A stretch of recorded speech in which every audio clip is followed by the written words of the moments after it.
The morning sun glinted off the tarmac at Hartsfield-Jackson Atlanta International Airport as passengers shuffled toward their gates, dragging suitcases and sipping coffee they'd grabbed on the way. It was one of those ordinary travel days, nothing flashy, nothing out of the ordinary, except for the quiet woman in the linen suit who moved with a kind of calm that stood out in the usual airport rush. She wasn't loud. She didn't wear flashy jewelry or designer sunglasses, but there was something about the way she carried herself, shoulders back, chin level, eyes steady, that made people glance twice, not because she demanded attention, but because she seemed completely at ease in a place where most folks were frazzled. Her name was Delia, though no one on the flight knew that yet.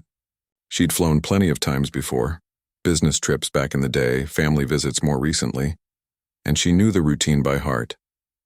Check in, breeze through security, find the gate, wait patiently, board when called. No fuss. Today's flight was special, though she didn't make a show of it.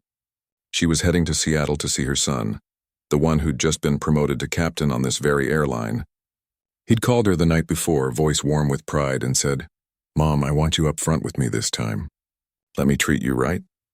She'd laughed softly and said she'd be there, and here she was, boarding pass in hand, first-class ticket printed clearly at the top. The gate agent smiled as she scanned the pass. "Window seat 1A.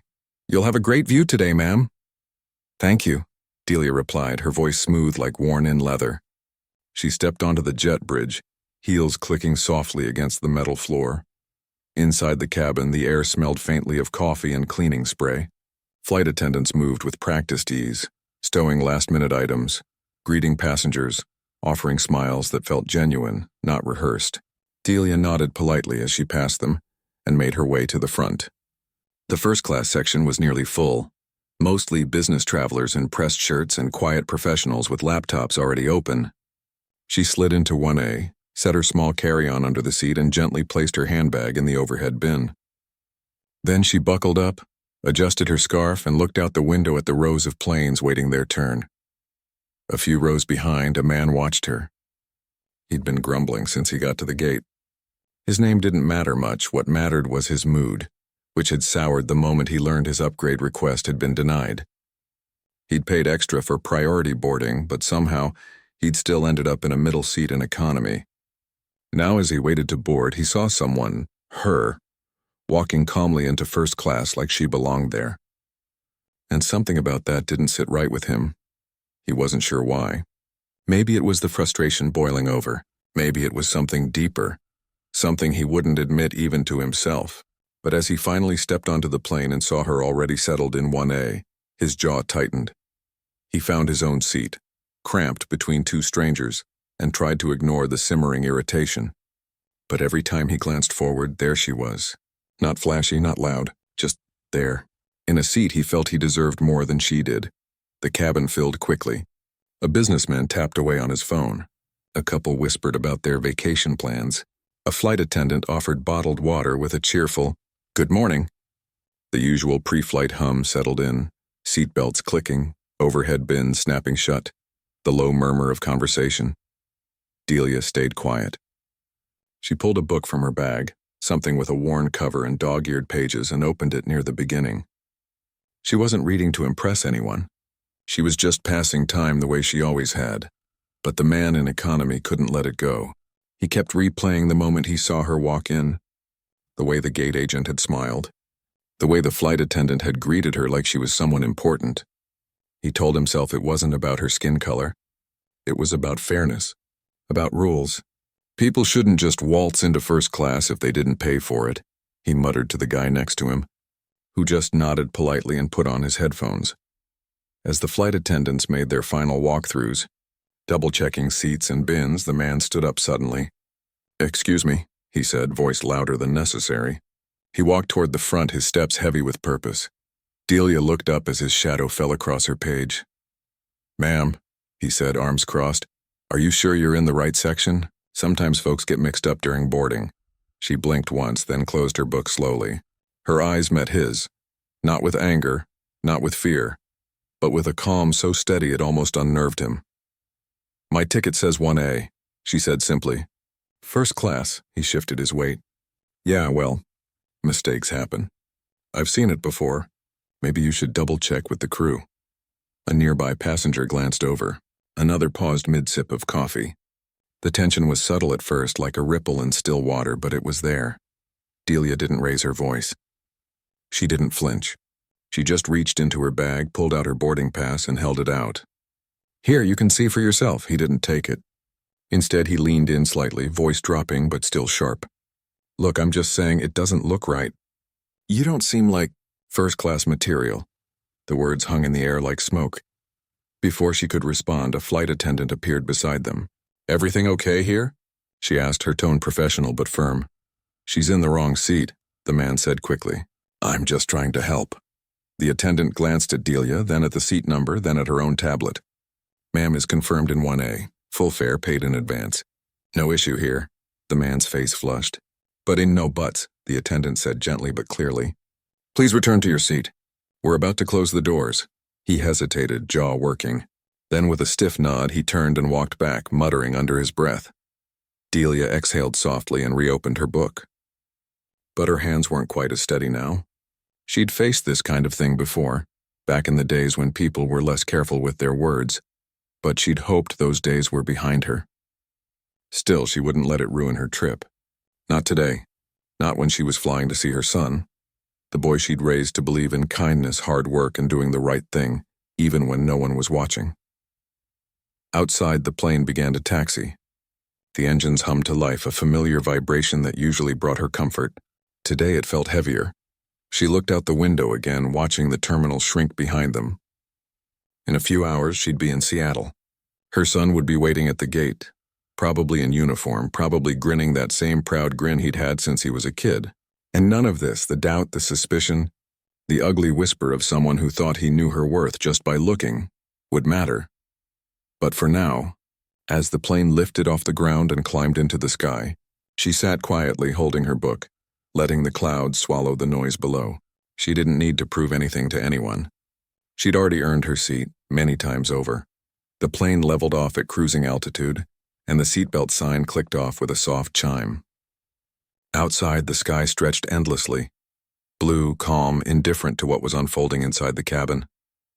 Most passengers relaxed into the rhythm of flight, headphones on, tray tables down, eyes on screens or out the window.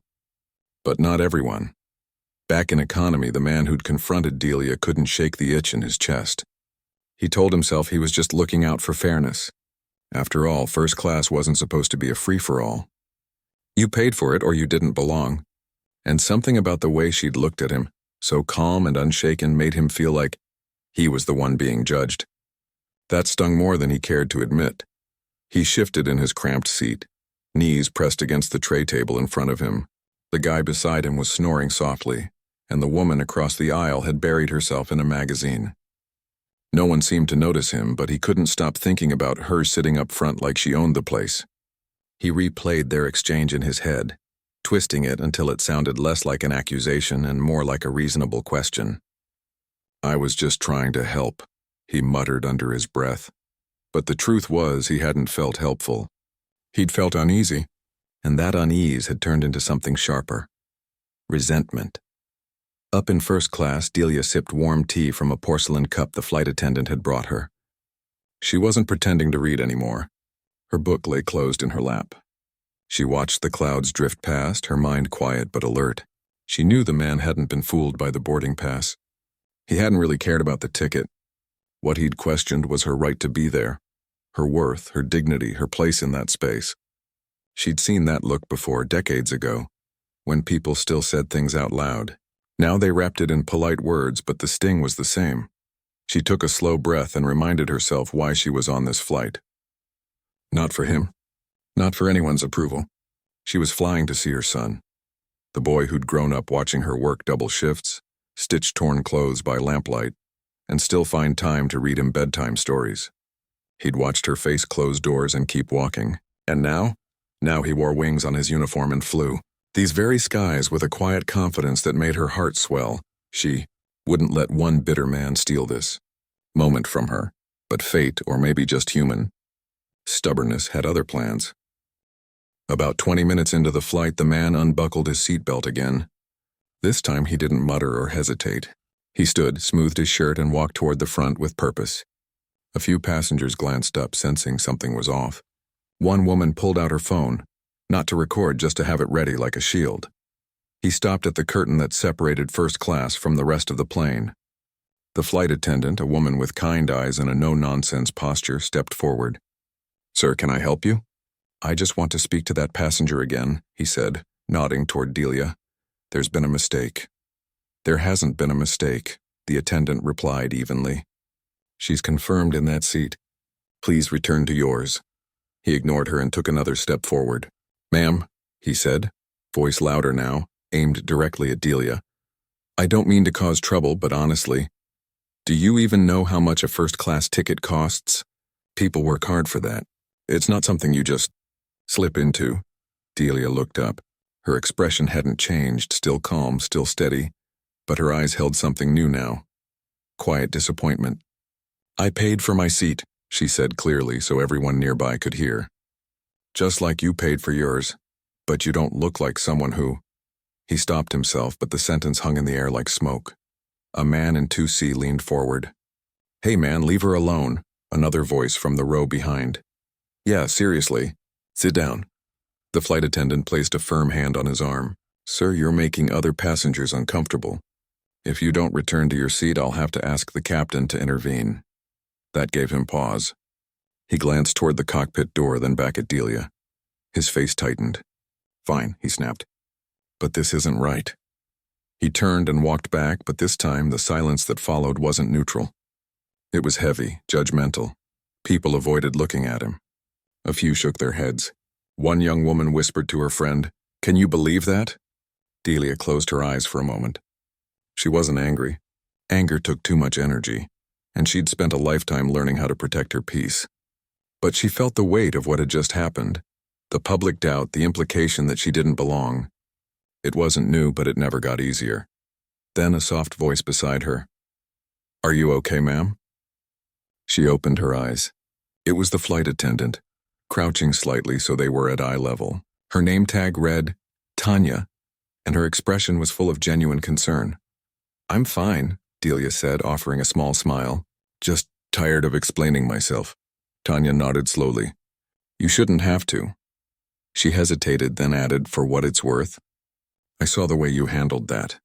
Class all the way?" Delia's smile grew a little. "Thank you." Tanya stood, then leaned in slightly, voice low. "Captain's gonna do a walkthrough in a few minutes. He always checks on first class before lunch service. Just thought you should know." Delia's heart gave a little flutter. She hadn't told anyone who she was. She wanted to surprise him.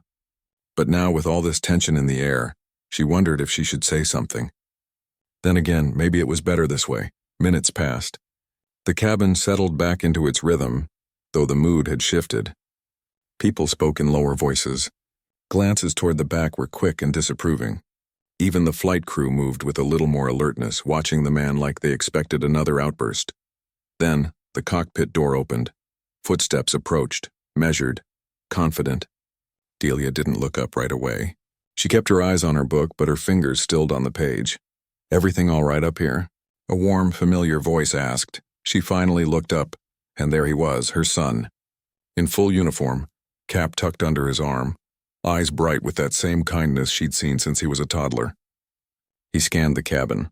Professional at first, then his gaze landed on her. His face lit up like sunrise. He walked straight to her seat, knelt beside her, and grinned.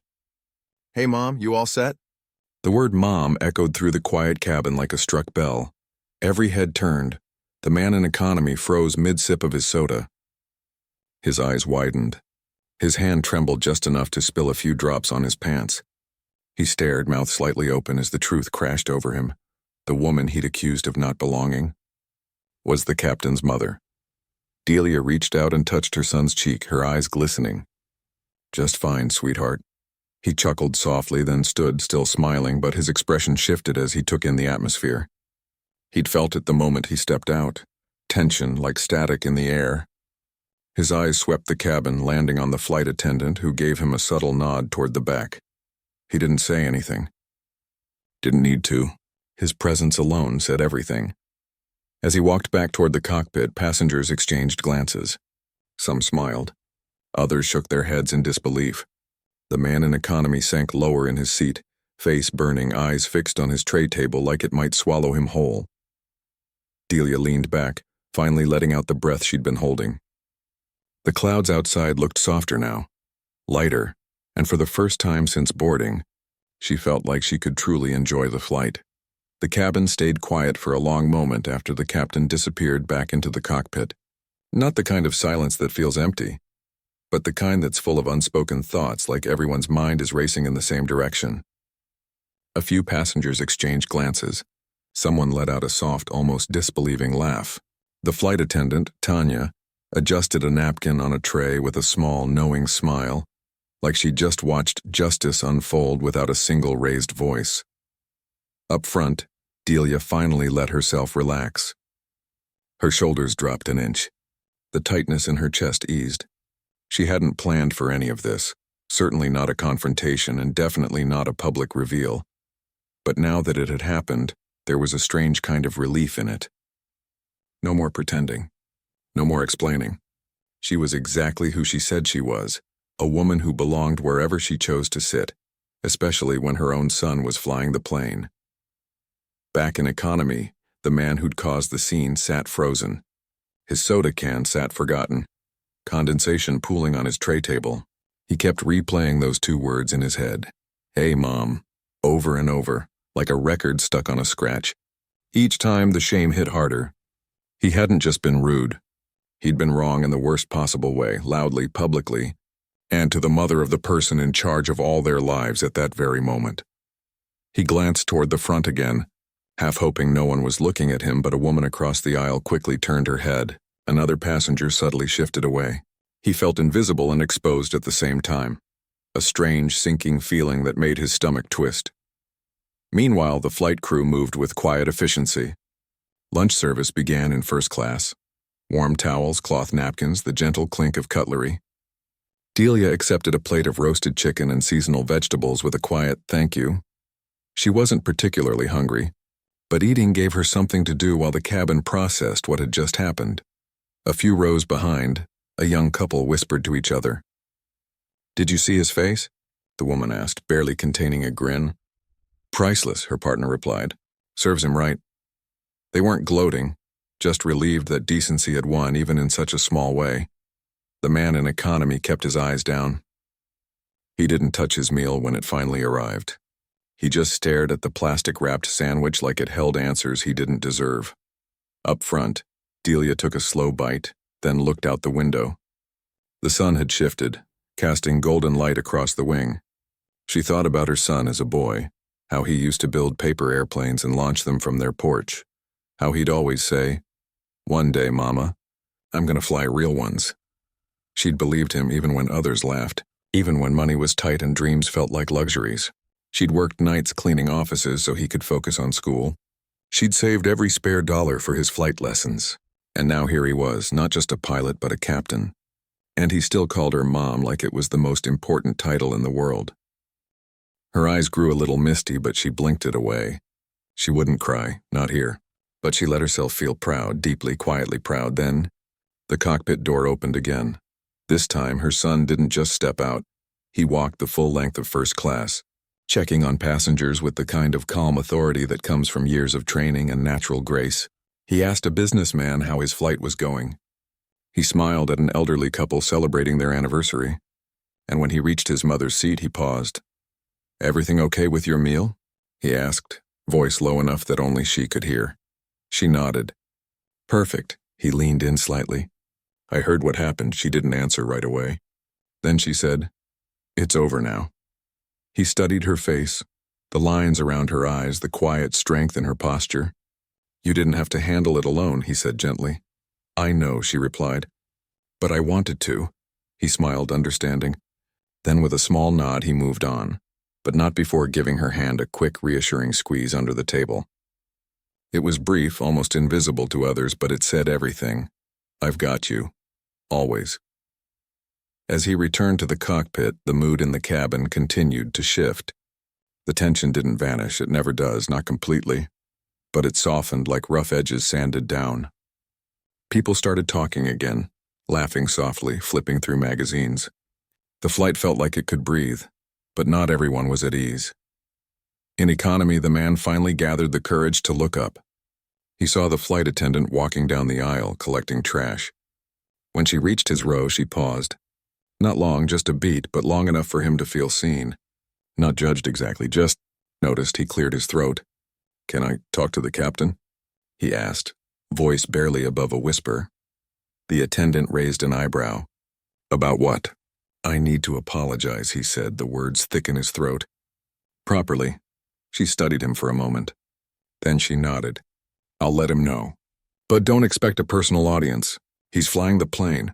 "I know," he said quickly. I need him to know I'm sorry. And his mom."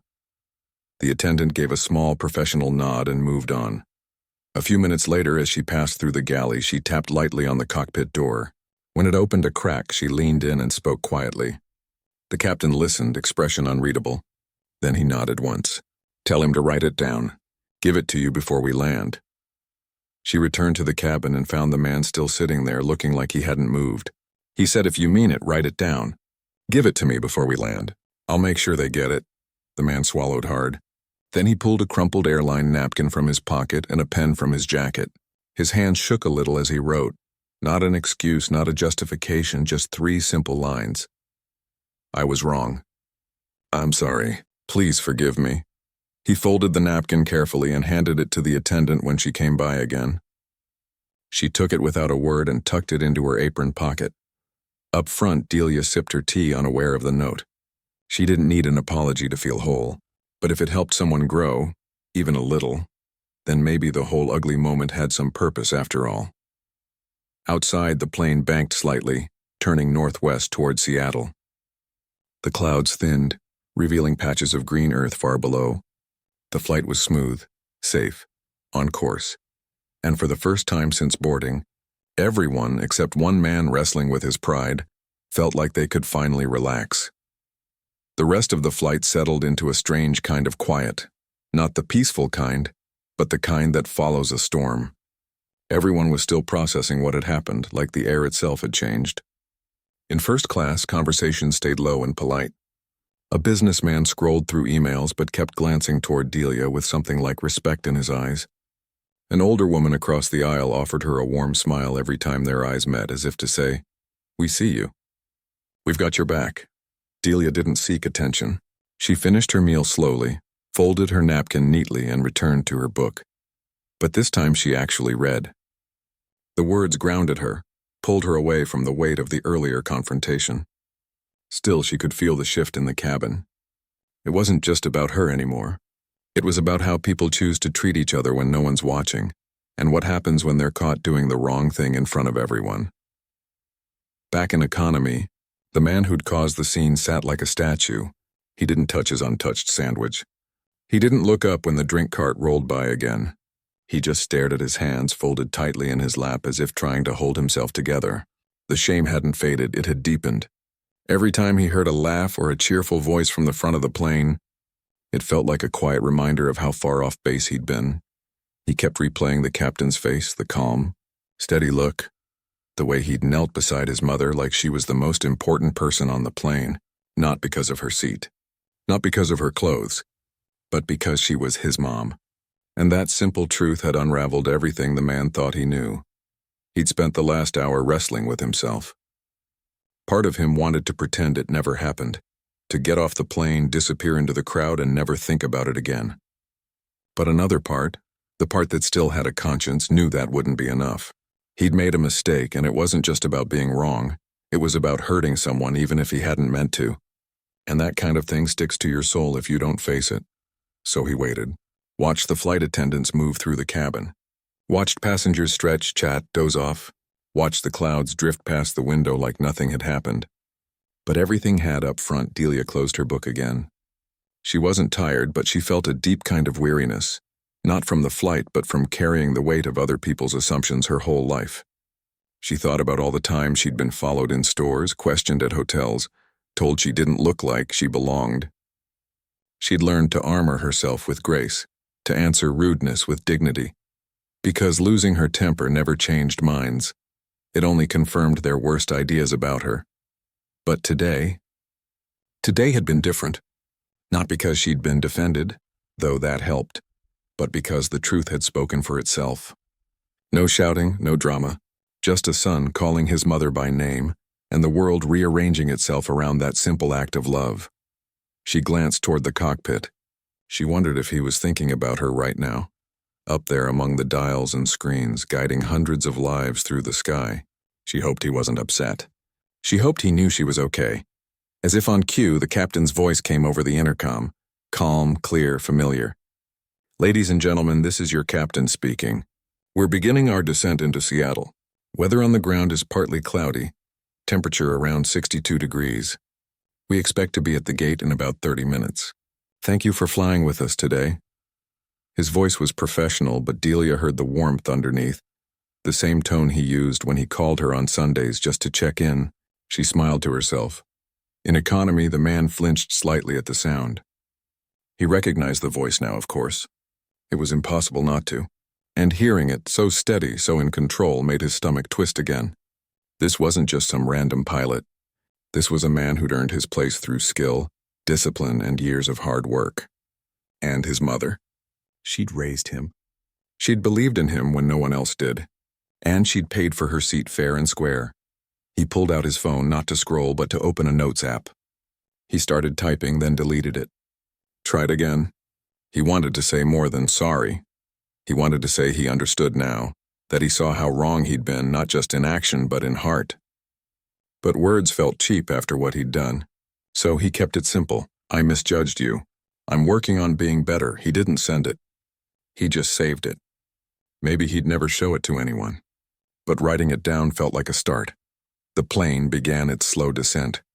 The cabin lights brightened slightly. Flight attendants moved through the aisles, collecting trays, stowing loose items, reminding passengers to fasten their seatbelts. The hum of the engines changed pitch, deeper now, more purposeful. Delia watched the ground grow closer. Patchwork fields, winding rivers, clusters of buildings. Seattle's skyline emerged on the horizon, soft in the afternoon light. Her heart lifted. She could almost see him waiting at the gate, that familiar grin on his face.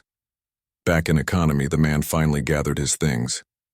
He folded his jacket, tucked his phone away, and took a deep breath. He wouldn't approach her again.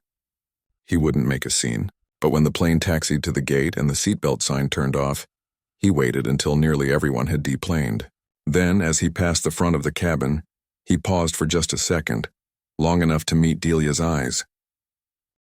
He didn't speak, didn't nod, but his expression said it all.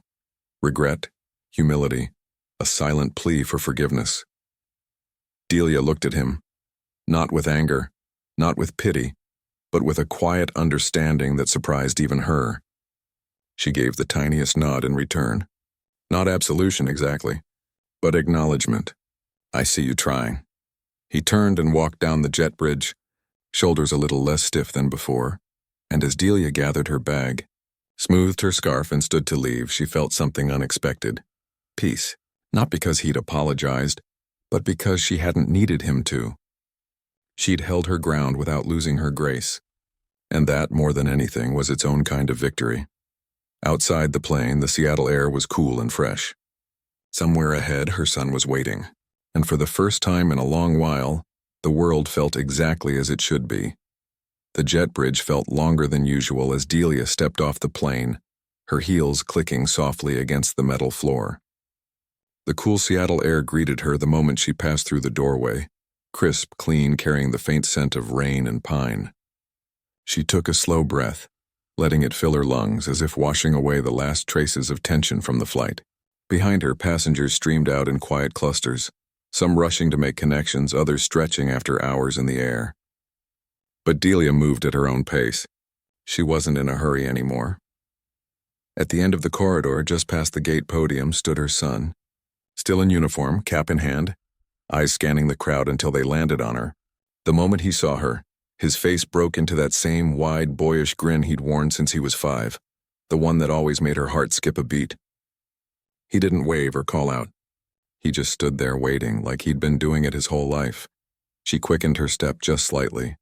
When they met, he pulled her into a hug, Strong, warm, full of the kind of love that doesn't need words. For a long moment they just held each other, surrounded by the hum of the airport but wrapped in their own quiet world. "You okay?" he asked softly, pulling back just enough to look at her. She nodded. "Better now." He studied her face, searching for any sign of hurt. "I heard what happened." "I know," she said gently. "But it's over." He exhaled, shoulders relaxing. "I'm sorry you had to go through that." "Don't be," she said, touching his arm. "You handled it perfectly. Just by being you." He smiled, then slung his duffel bag over his shoulder. "Come on, I've got the car parked close. And I promised you dinner at that seafood place you like." As they walked toward baggage claim side by side, the weight of the day began to lift completely. They talked about small things. The weather, his new flight schedule, how her garden was doing back home. Normal things. Good things. The kind of conversation that stitches people back together after a rough patch. Meanwhile, back at the gate, the man who'd caused the scene lingered near the exit. He hadn't meant to follow them, but his connecting flight wasn't for another hour, and his feet had carried him that way without thinking. From a distance, he watched the reunion, the easy way they laughed, the way the captain leaned down slightly to hear his mother better, the way she patted his arm like she'd done it 1,000 times before. It hit him then, harder than before. This wasn't just about a seat. It was about family, about respect, about the quiet dignity of a woman who'd spent her life building something real, only to be doubted because of how she looked. He turned away, hands in his pockets, and walked toward his next gate with his head down, not in shame this time, but in thought. He pulled out his phone and opened the note he'd written earlier. He read it again, then added one more line, "And I'll do better starting today."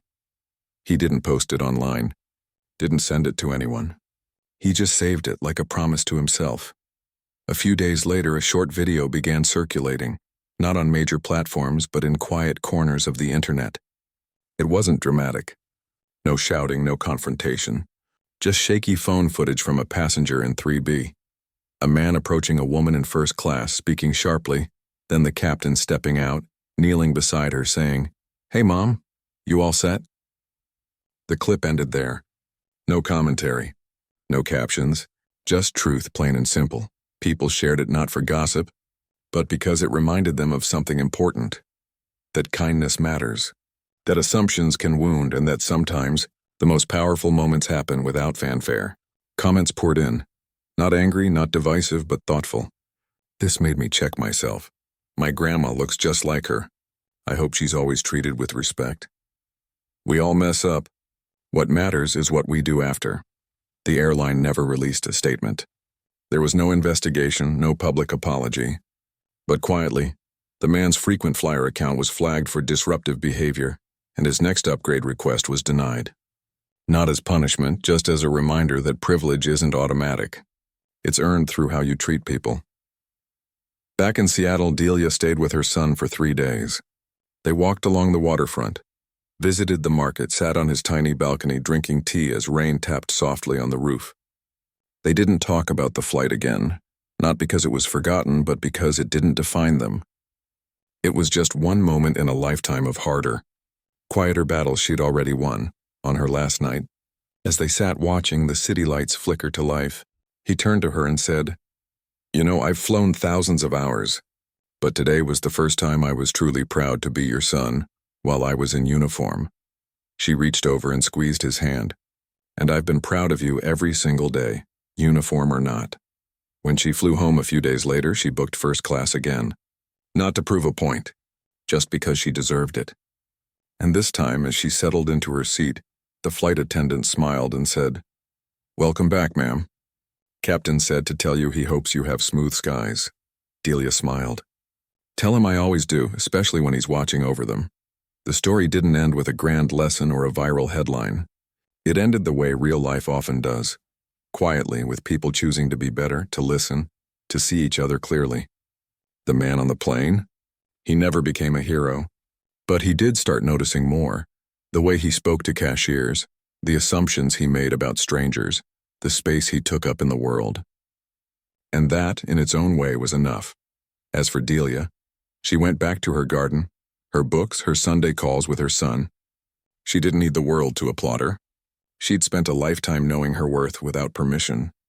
But if her story helped even one person pause before judging someone else, then the whole uncomfortable flight had been worth it. Because sometimes the most powerful thing you can be is exactly who you are, calm, steady, and unshaken, while the world tries to tell you otherwise. And sometimes all it takes is one word, Mom, to remind everyone what really matters.